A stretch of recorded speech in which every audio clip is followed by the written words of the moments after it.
educativas. Cuando empezamos a leer el artículo 3, estamos leyendo y dice nada que ver con la educación. La fracción 25, que es de las últimas, es la que menciona esta función del Congreso de la Unión. Bien, vamos a revisar el artículo 3 constitucional. Esto que está aquí en la exposición también la tienen en su disco y están los links para que ustedes puedan hacer este ejercicio también luego de que están todos los documentos que estamos mencionando en su disco y en esta presentación están vinculados. Vamos a ver, el artículo 3 constitucional, vamos a tratar de ver por qué es el más importante, vamos a decir, aquí, es el más importante de la Constitución que nos vincula a la educación. Dice,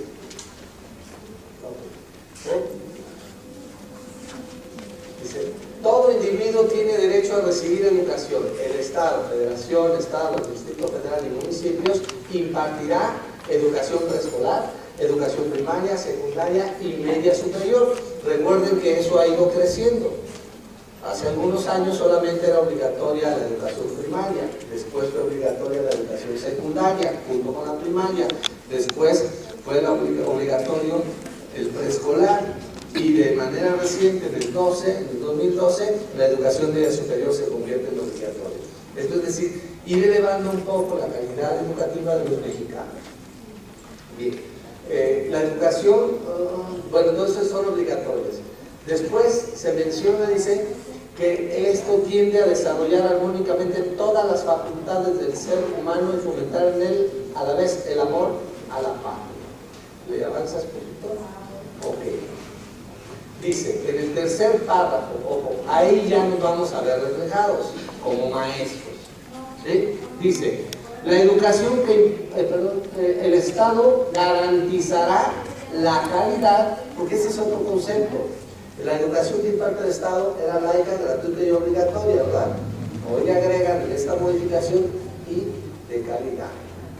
Al mencionar y de calidad, viene con maestros idóneos. Si no, no es de calidad. Entonces, ahí estamos en el tercer párrafo. Dice, la infraestructura educativa y la idoneidad de los docentes y los directivos que garanticen el máximo logro de los aprendizajes. Bien, no estaba en el marco legal este concepto, ¿sí? Lo ponen ahí, por lo tanto tienen que modificarse toda aquella ley o norma que esté vinculada con ese artículo 3. Vamos a revisar algo, ¿no? Más hacia abajo, ok, un poquito más, dice, la fracción 3, dice, adicionalmente, el ingreso al servicio docente y la promoción a cargo de funciones de dirección o de supervisión en la educación básica y media superior que imparta el Estado se llevarán a cabo mediante concursos de oposición. No estaba en el artículo 3, lo meten ahí, porque esto va a ser ahora obligatorio. Recordemos que como mexicanos estamos obligados a respetar la Constitución y el artículo 3 está dentro de la Constitución, nos obliga a respetar o a cumplir. Entonces ya está ahí esta parte de la oposición. Dice, ¿para qué es ese examen? Para que garantice la idoneidad de los conocimientos y capacidades que les correspondan. ¿A quién van a evaluar? A los maestros. ¿Para qué? Para que lleguen a ese nivel de idoneidad. Vamos a ver que para eso el artículo 3 no nos da mucha luz, nos dice qué se va a hacer. Ahora, el cómo se va a hacer viene en las leyes complementarias. Bien. Ok, regresamos. Ok, ahí tenemos que del artículo 3 constitucional sale la Ley General de Educación. ¿Sí? Es decir, El artículo tercero es la parte filosófica de cómo queremos que sean los ciudadanos cuando entren en el ámbito de la educación. En la Ley General de Educación nos van a decir un poquito más qué se espera. Y esta ley nos define, ¿sí?, en los diferentes apartados, o nos hace más comprensible lo que se espera del tercero. En las primeras artículos son reinterpretar, no, más bien exponer y agregar algo más a los principios de la educación. Luego sigue qué le corresponde a la federación, a los estados, a los municipios. Luego viene en ese mismo tenor qué es el proceso educativo, cuándo se debe de llevar, qué es el calendario escolar, cómo buscar la equidad en los servicios de la educación, qué es lo que son el sistema educativo nacional, qué pasa con la inclusión de los niños que tienen necesidades educativas especiales, ¿sí?, qué funciones le corresponde al Estado cuando otorga permiso a particulares para que le ayuden en su tarea, ¿sí? Todo esto es lo que nos explica la ley, pero en 6 artículos de ahí está el concepto de idoneidad, que antes no lo teníamos. Es decir, hoy es en la ley, en el artículo tercero, lo jalan para que sea coherente el artículo tercero con la Ley General de Educación, ¿de acuerdo? ¿Sí? Pero no es suficiente. Esta ley general, aunque sea general, necesita algo que le ayude para que sea más explícito todo lo que se tiene que hacer. Y por eso se generan las leyes complementarias. En este caso, la ley del INEC, es decir, una ley que le otorga autonomía a un instituto que se va a encargar de lo que dice el artículo tercero de la Ley General de Educación, que es la evaluación de todo lo que pase en educación.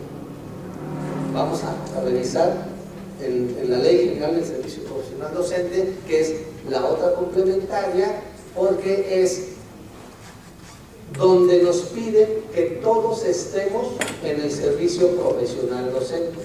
Es decir, el oficio de maestro debe de ser valorado. Esto quiere decir que es una carrera. La educación, el ser maestro es una carrera de Estado, porque lo mandata el artículo tercero. Es decir, el Estado está obligado a construir escuelas para formar docentes, a diseñar planes y programas para docentes y, al ser una profesión de Estado, jalar a esos docentes para que trabajen en el mismo sistema. ¿Sí? Entonces, por eso es una profesión de Estado.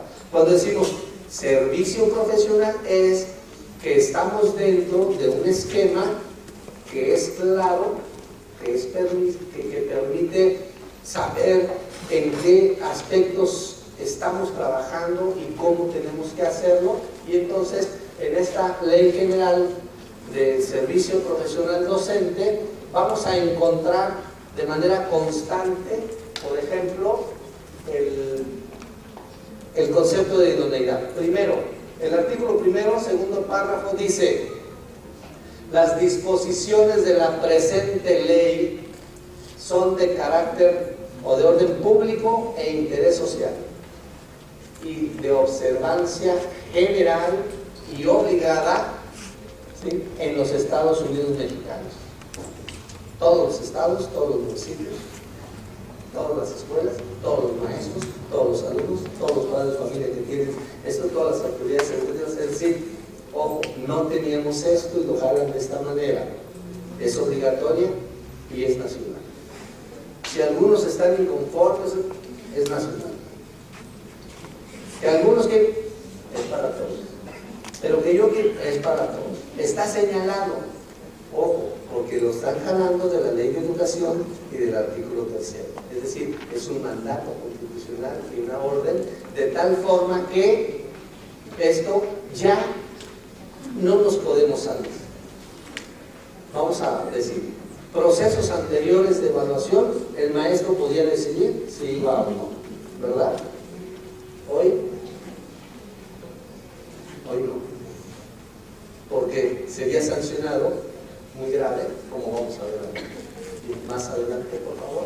Dice, esta ley tiene por objeto regular el servicio profesional docente, es decir, que quede claro quiénes son los maestros, dónde están, en qué están trabajando, cómo hacen su trabajo, cuánto ganan, ¿sí? Y qué cargo ostentan. Ese es regular. Establecer los perfiles, parámetros e indicadores del servicio profesional docente. Es decir, todos aquellos que son docentes deben de tener un perfil, es decir, similar, porque han pasado por un trayecto formativo y han desempeñado o están desempeñándose en un ejercicio profesional. Es decir, el perfil es como el entorno de la figura que queremos como docentes. ¿Sí? Por eso es un perfil. Luego, regular de los derechos y obligaciones derivados del servicio profesional docente. Al final vamos a ver cuáles son esos derechos y obligaciones y vamos a decir, híjole, parece lo mismo. ¿Cuál es obligación? Sí, porque dice, todos los docentes tenemos derecho a ser evaluados. ¿Sí? ¿Así lo dice? Okay.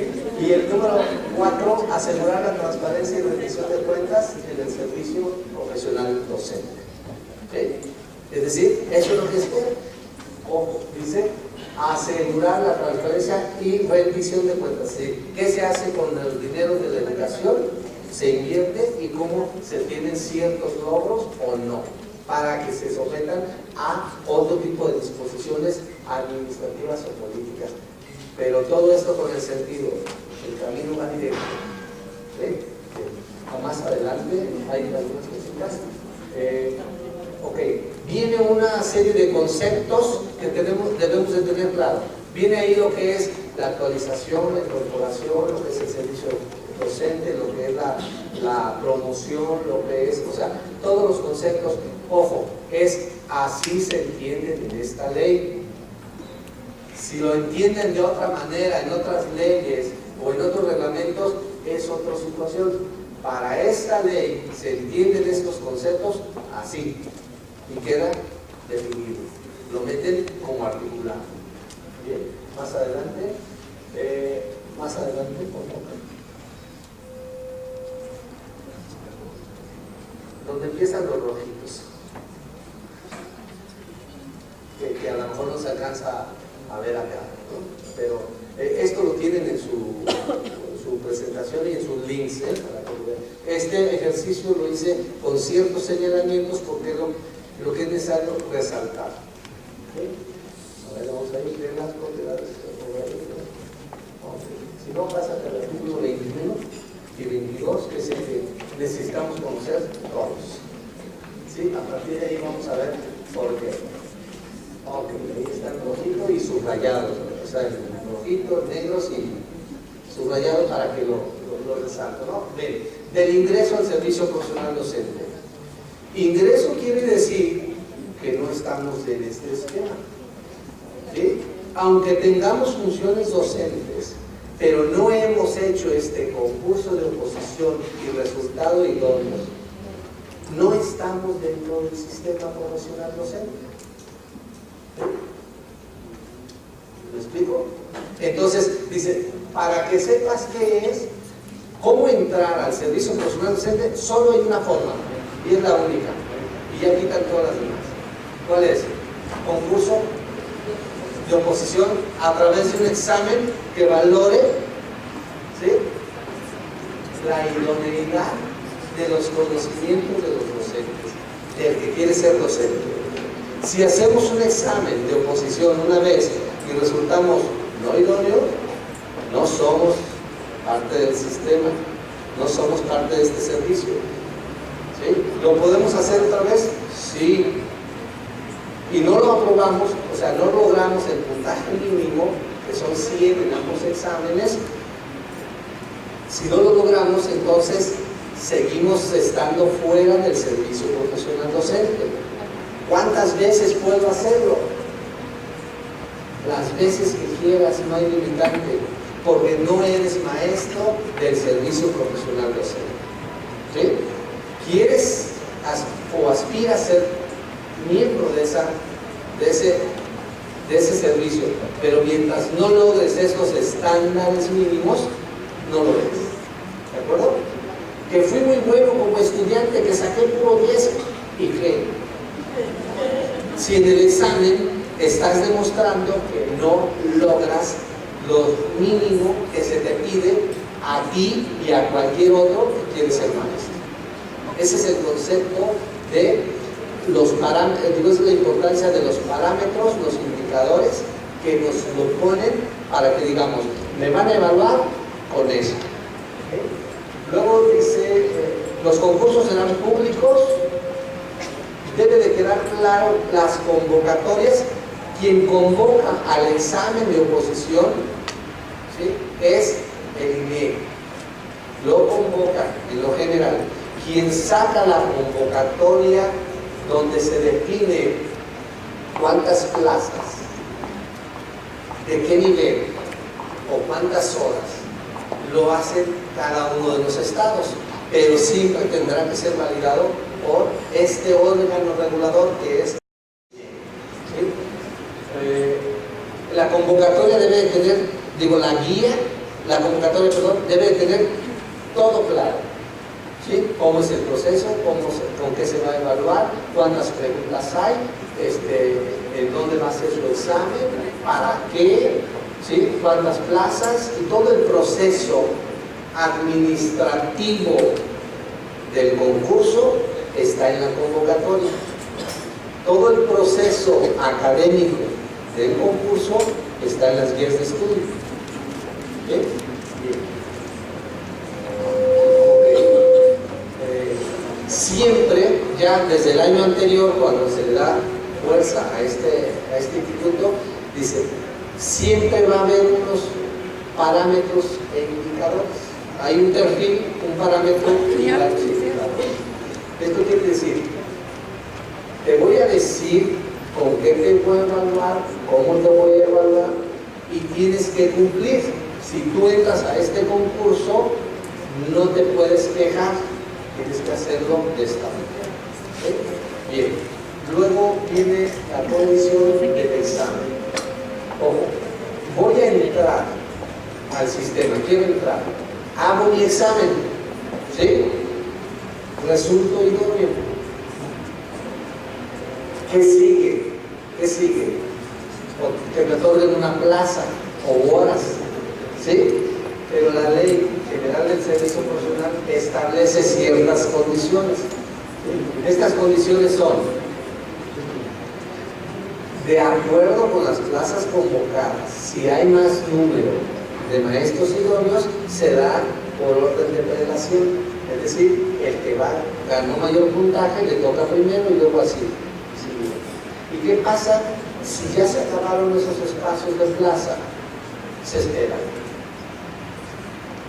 hasta que durante el ciclo escolar existan vacíos, escuelas nuevas, grupos, jubilaciones, fallecimientos, modificaciones o traslados o otra serie de cosas, y eso se va construyendo.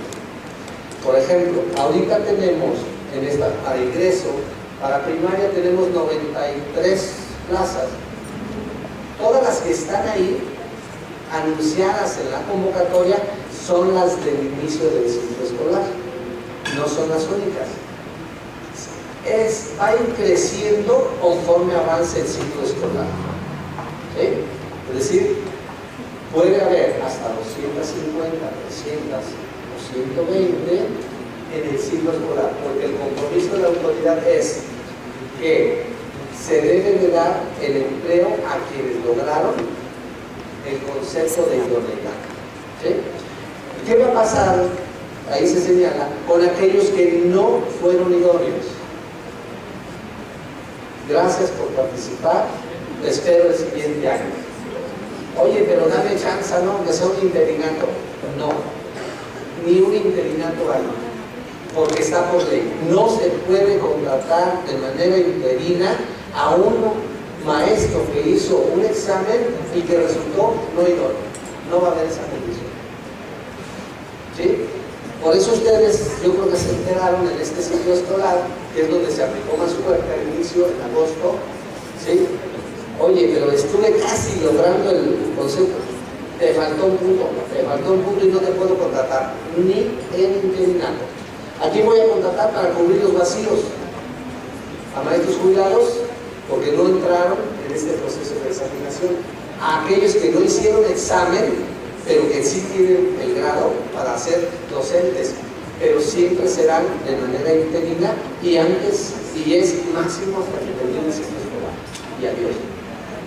Ok, ¿qué pasa cuando, por ejemplo, si tenemos 100 plazas y hay 150 idóneos, ¿sí? Y durante el ciclo escolar no se liberaron más plazas, solo hasta las 120, ¿qué pasa con los otros 30? ¿Sí? A todos los que son idóneos, es obligación de la autoridad local, en este caso se ve, otorgarles un espacio de trabajo, aunque sea de interinato y en algunas funciones a docentes o complementarias, pero siempre y cuando sean idóneos.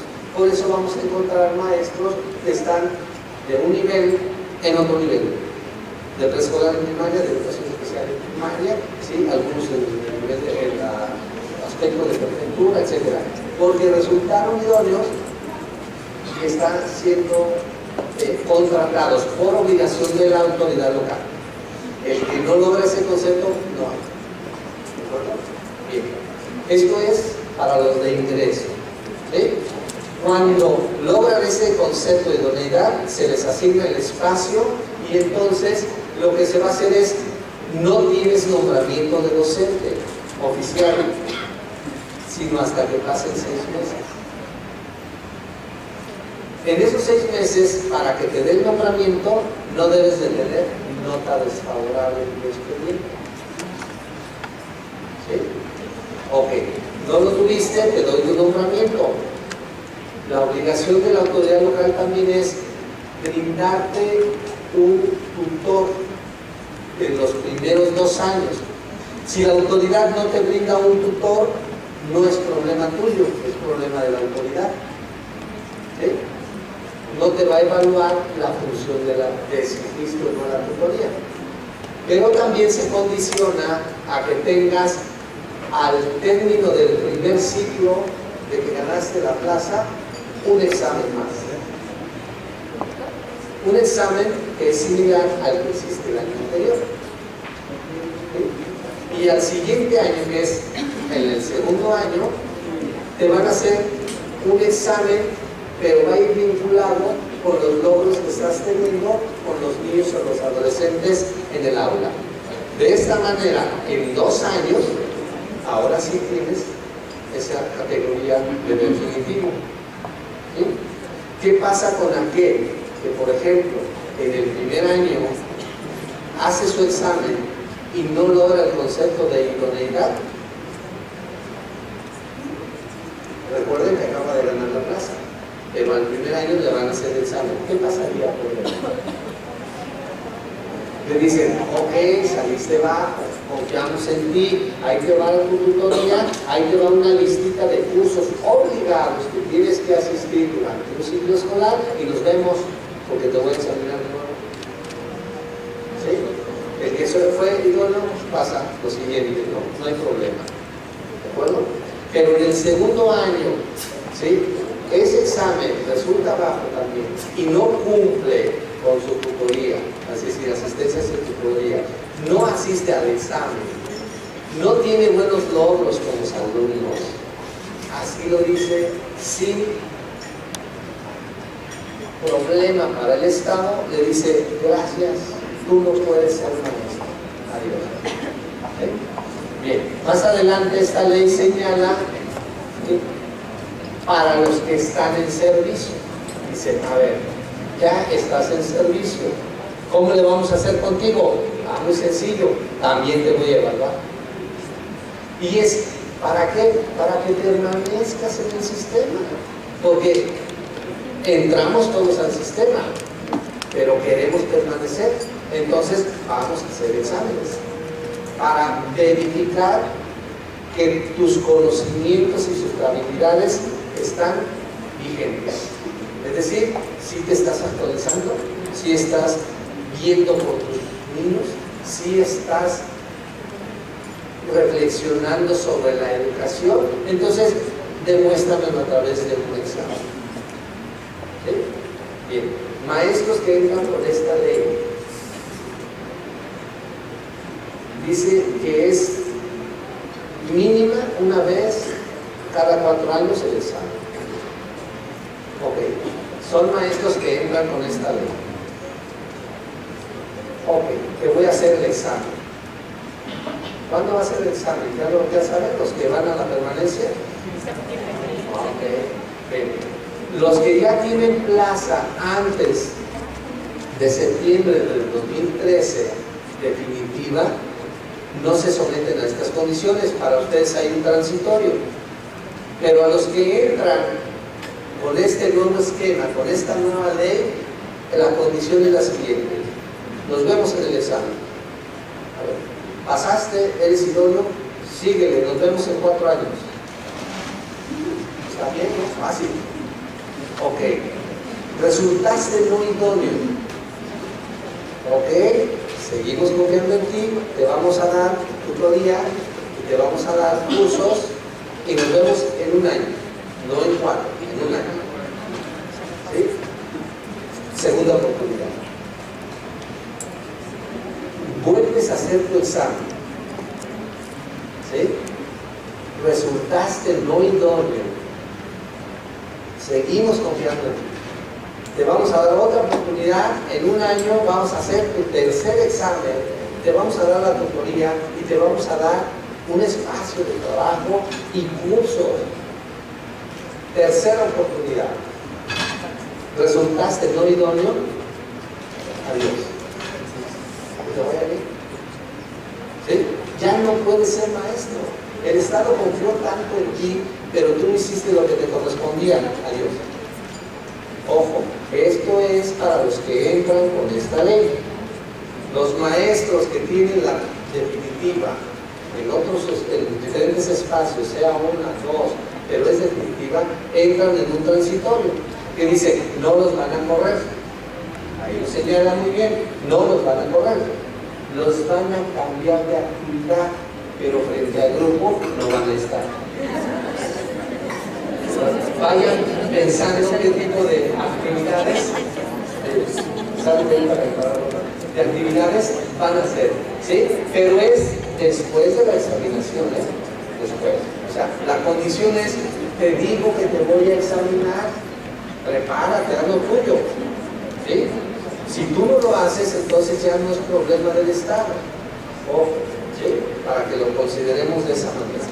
Viene en la ley también las condiciones de promoción. ¿Quiénes pueden ser? Ocupar un cargo diferente. Somos docentes, quiero ser APF, quiero ser director, quiero ser supervisor. Hay condiciones para cada uno, están en la ley señalados. Pero también estos puestos quedan condicionados a 2 años. Para que demuestres que sí estás bien en ese puesto diferente. Y si no estás bien en ese puesto, bajas al puesto anterior, sin prejuicio, sin perjuicio. ¿Sí? Esa es una condición. ¿Sí? Entonces, ojo, por ahí está esta parte en su ley, que tenemos que saberla muy bien porque es la que nos perjudica o nos beneficia según como la interpretemos. Muy bien. Luego está el marco político, que es algunas líneas que jalan del Plan Nacional de Desarrollo y el Plan Sectorial de Desarrollo, que es el que hace la Secretaría de Educación Pública.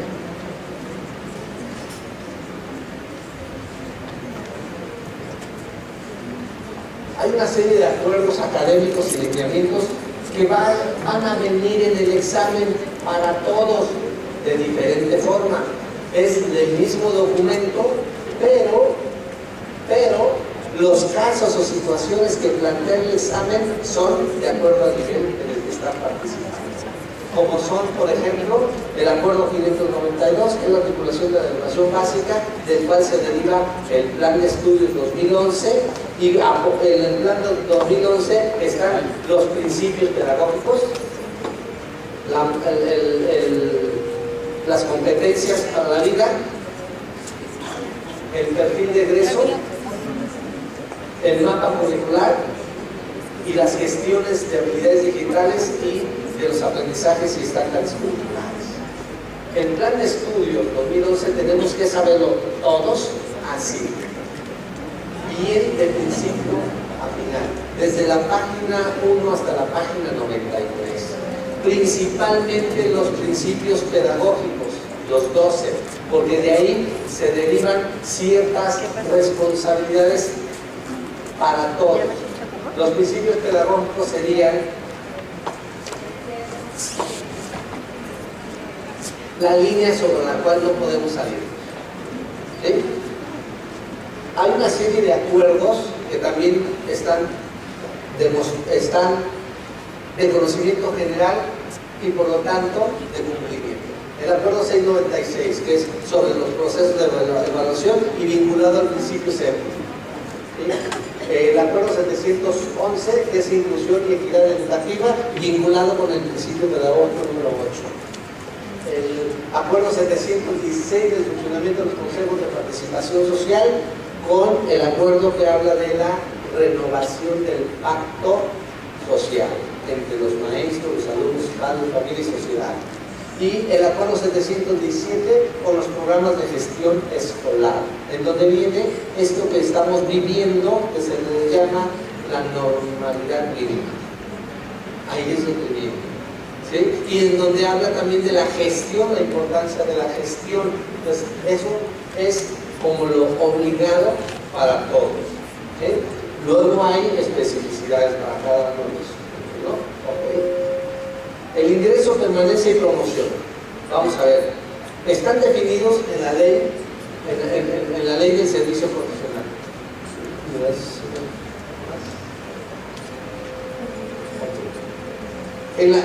Si ustedes entran a la página del servicio profesional docente, ven el marco legal que existe, ¿no? Es la Constitución, ley general, ley del servicio profesional, o sea, todo lo que nos obliga a conocer. ¿Siguiente?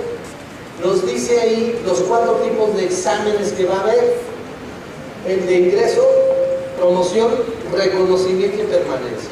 El de reconocimiento tiene sus características, que es ese estímulo que puede ser por única vez o en corto tiempo, que antes se llamaba mesa que más acuerda. Vamos a ver, los acuerdos 444, 445, 446, 447, o sea, todo lo que es la creación y consolidación del Sistema Nacional de Bachillerato. Esos vienen en la DGB, ¿sí? Está como links, pero estos son lo que le da existencia al bachillerato. ¿Sí? Esto es para que sepamos qué es, cómo se hace. Ahora, para la educación media superior también existe una condición que está en estos acuerdos, en donde se señala que todo maestro que entre a este nivel educativo debe de cubrir ciertos requisitos. Vamos a reconocer, los de educación media superior, muchos no tienen la formación docente, tienen los conocimientos teóricos o prácticos, ¿sí? Pero no tienen la habilidad docente. Por lo tanto, desde el 2009 se les consideró que todos los maestros que estuvieran en servicio o fueran a entrar tuvieran un diplomado que podía ser en línea o en presencial, y es el PROFODEX, Programa de Formación Docente de Educación Media Superior, y luego el CERTIDEX, que es, ya lo tienes, ahora certifica. Una cosa es que hayas visto lo más general de lo que es la profesión en el nivel medio superior, luego certificar. ¿Sí? Esa certificación implica la acumulación de evidencias y presentar ante un jurado, es decir, un tipo de examinación también, para que puedan hacerlo, ¿no? Entonces, los principales acuerdos son esos, ¿no? ¿Sí? Y hay, aquí se abre el abanico porque vamos a ver si es para maestros, si es para áreas administrativas o es para directores. Entonces, las guías de estudio traen cuáles son los materiales específicos. Están en su disco, también todo de educación media superior, o sea, si vas a ser maestro, ¿de qué asignatura? ¿Qué materiales tienes que ver? Si vas a promoverte o a ingresar a un área administrativa, también vienen ahí las guías de estudio para que sea. Otra pregunta, ¿se pagará el mismo sueldo al maestro que cambie de actividad? No. O sea, se le pagará el mismo que le corresponde al puesto que va a ascender, ¿sí? Mientras permanezca. Si regresa, recuerden, porque por acá está otra pregunta que está vinculada. Si a los 2 años que yo gané un ascenso, hago examen y resulto no idóneo, ¿me regresan? Sí, te regresan al espacio anterior, ¿sí? Pero no hay garantía de que ese espacio donde estabas trabajando sea el mismo, porque esa plaza va a estar ocupada por alguien que ganó ese espacio, ¿sí? Entonces, vamos a decir, soy director y quiero ser supervisor, me hacen mi examen, no logro esa idoneidad en los 2 años que se me otorga, regreso como director, pero no es la condición que sea en la misma escuela, ni en la misma zona, ¿sí? Aquí el Estado se atribuye el derecho de ubicar a los maestros donde se requiere, ¿sí? Ojo, en la misma ley se establece una condición: evitar en lo sucesivo el cambio de escuela durante el ciclo escolar, porque se afectan los procesos de aprendizaje de los niños.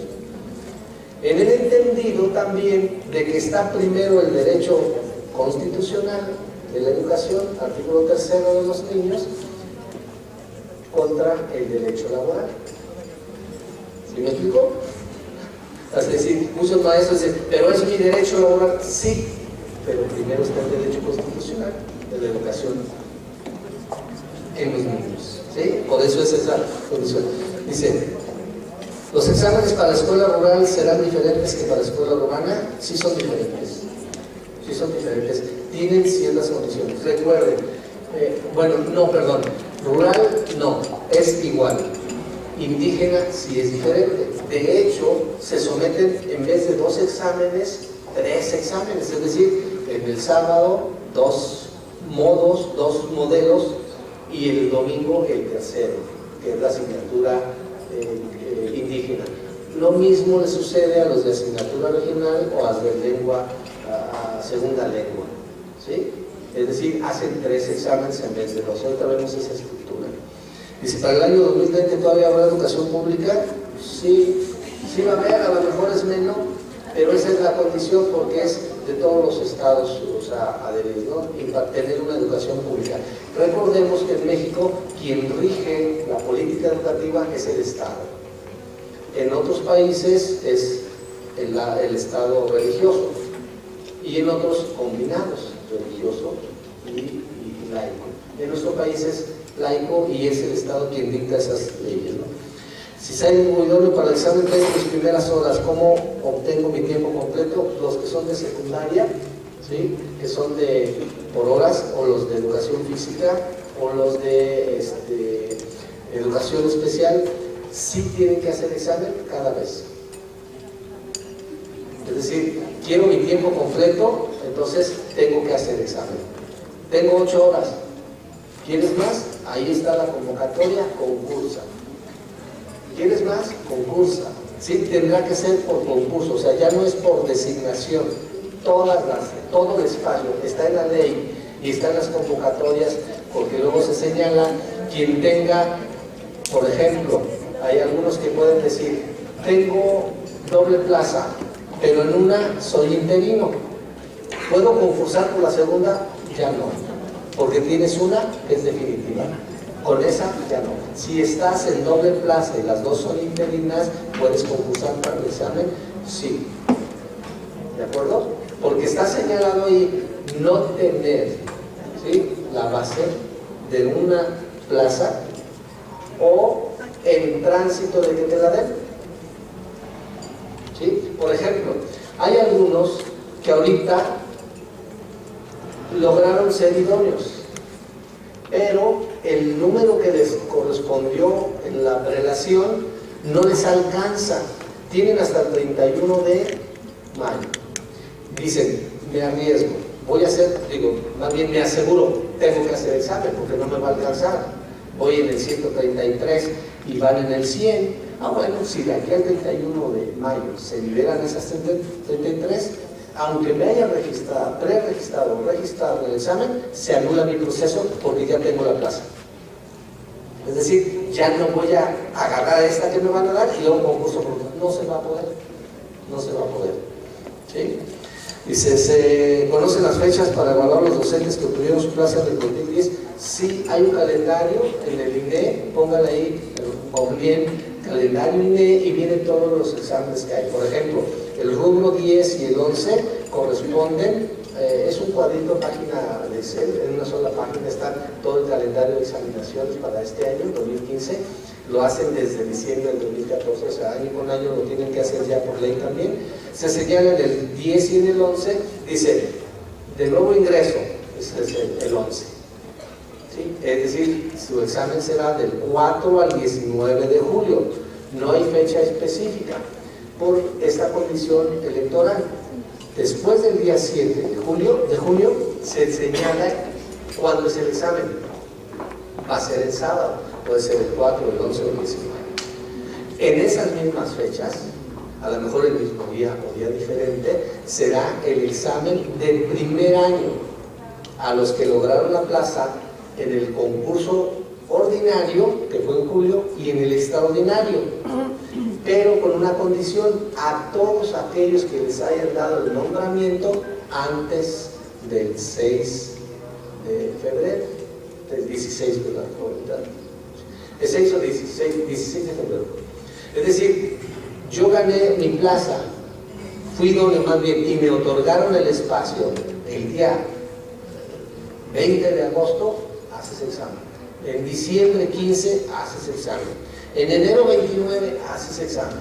En febrero 5 haces examen. Los que rebasan esa fecha señalada no van a hacer este examen de primer año hasta el siguiente, porque ya no abarcaría el ciclo, sino sería meses, muy limitado. Entonces por eso se pasa hasta el siguiente año. Pero es probable que sean examinados en el examen de permanencia. ¿Sí? Esas condiciones están ahí en la página del INE. Okay. ¿Cómo va a influir el tutorado en la evaluación de permanencia? En el de ingreso y en el de permanencia. O sea, el que ingresó por primera vez tiene 2 años para tutorar, para ser tutorado. Esta tutoría la tiene que dar la autoridad local, en este caso es UCB o el centro. ¿Sí? Tiene que darle el tutor. Si no se los dan, es problema de la autoridad, no del maestro. En este año, y tal vez en este que viene, tendremos alguna dificultad, porque ¿quién va a ser tutor?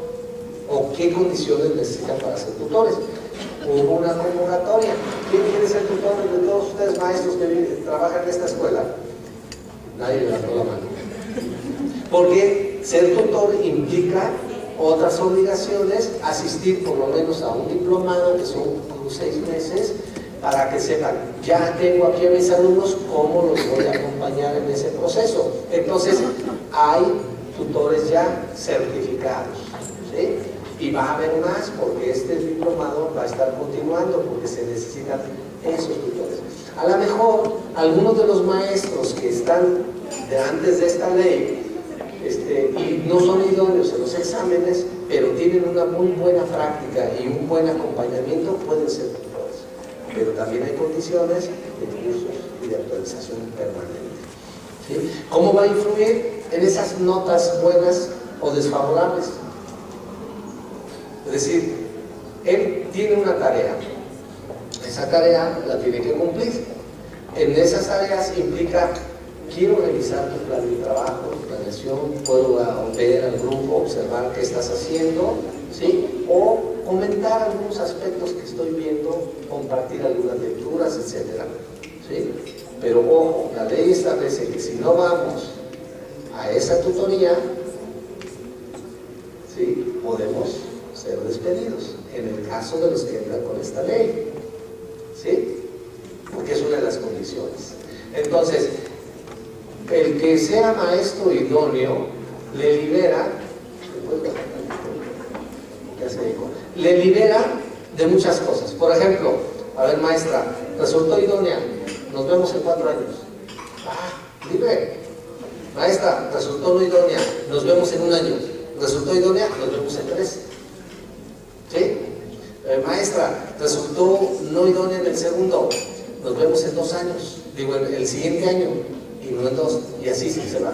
Y esto implica también, no soy idóneo, tengo que asistir a cursos obligados. ¿Sí? Traslado, tiempo, estudio, familia, todo eso es lo que va a estar en juego si no me preparo para este tipo de examinaciones.